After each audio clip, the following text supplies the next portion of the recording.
Click the Enter button to begin. Take a moment to review the system requirements and disclaimer. Cybercriminals use manipulative techniques known as social engineering to trick victims into revealing sensitive information. These scams play on emotions of fear, urgency, and the desire to be helpful to get victims to act quickly without thinking. The most common social engineering attack is phishing. Phishing emails are fake emails designed to trick the recipient into thinking they're real.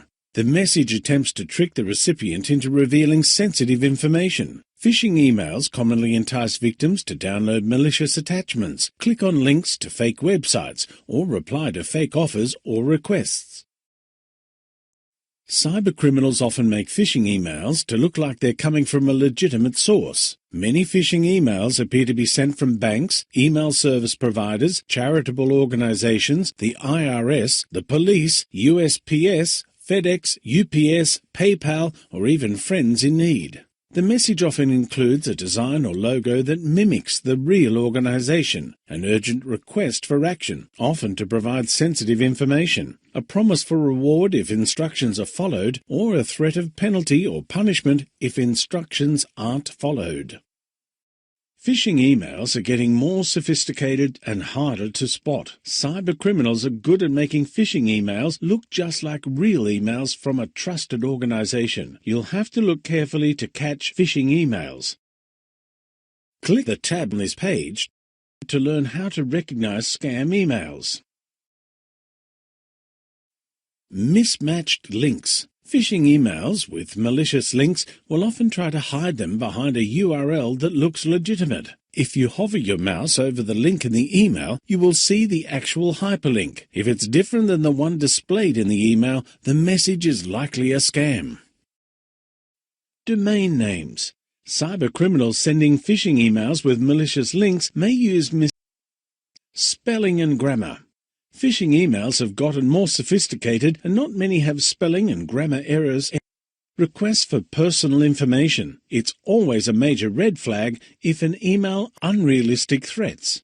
Many phishing emails rely on threats to create a sense.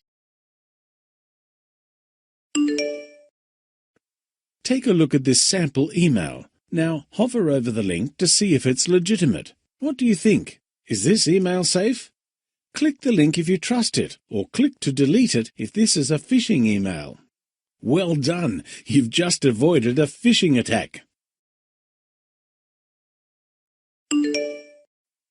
Now take a look at this one. Do you trust the link? Click the link if you think it's safe, or delete it if it's a scam. Oh no! Looks like that link redirected you to a malicious website. Not all phishing attacks come through email. Smishing, which is short for the term SMS phishing, is a type of phishing attack that uses text messages to send scams. Attacks against cell phones and mobile devices are increasing as cybercriminals look for more ways to send malware, steal sensitive data, or lock you out of your device. Take a look at this sample smishing message. Tempting, isn't it? But an internet search for Walmart gift card scam returned this warning message. Here's another example, but once again, an internet search for Apple test and keep iPad scam shows this message is a scam. Vishing is short for voice phishing, and it's another type of phishing attack. The fraudster uses a phone call to try and trick the victim into giving up sensitive or personal information. Usually, the fraudster will pretend to be associated with a legitimate business, like a bank or Microsoft tech support. Phishing scams are on the rise because cybercriminals have a number of useful techniques at their fingertips. Review the tabs to learn more. Information. Social media and other information gathering sites give criminals many sources to find information about a victim, like name, address, phone number, etc. Urgency. Fake callers will frequently use a carefully crafted situation that appears urgent and potentially disastrous for the victim. For example, the attacker may claim the victim's bank account has been compromised. Fake caller ID. Criminals will often spoof their phone number so that it looks as if it's coming from a trustworthy source. Holding. Sometimes a fake caller will hold the line after you hang up the call, so when you dial the number for the real entity, you get sent right back to the criminals. Call center. Criminals will also stage background noise during the call, so they seem like a call center. They may actually set up a call center or play a CD in the background for the same effect. Let's eavesdrop on a conversation between Sally and an unsolicited caller. Pay attention to what Sally does wrong and what she does right during the call.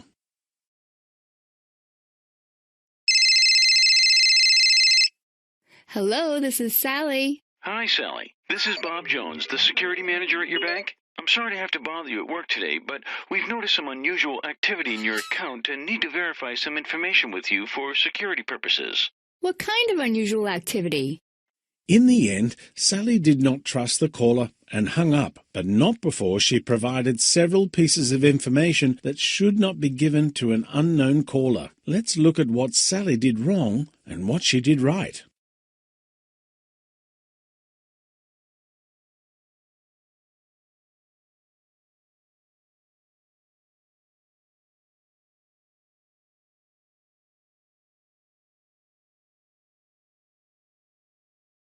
Well done! What Sally did wrong, she provided. So what is the best way to deal with an unsolicited caller?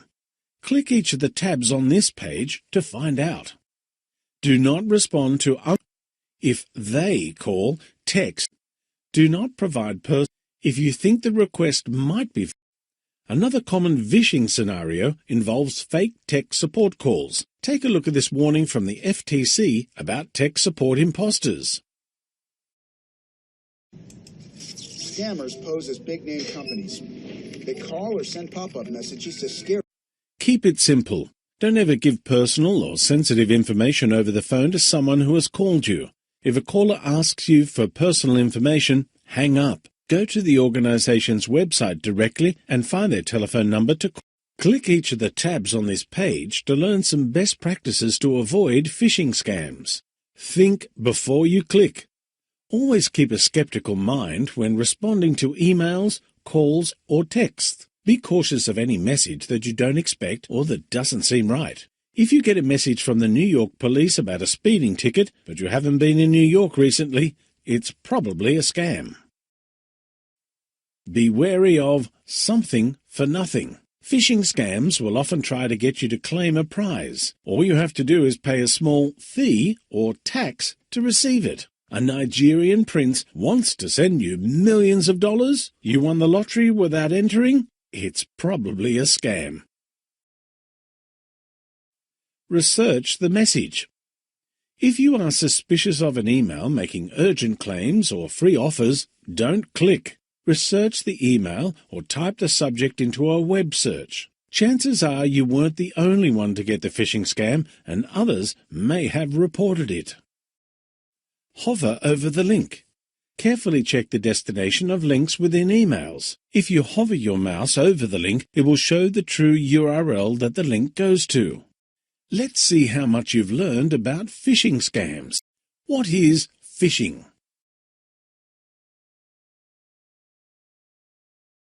What is a good way to find out if a link is safe?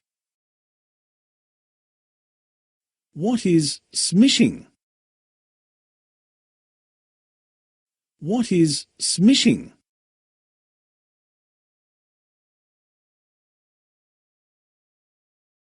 Which of the following are best practices to defend against a smishing attack?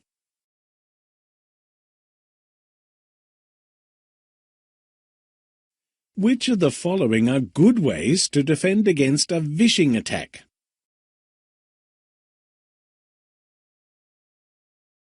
Congratulations! You've completed this course on phishing.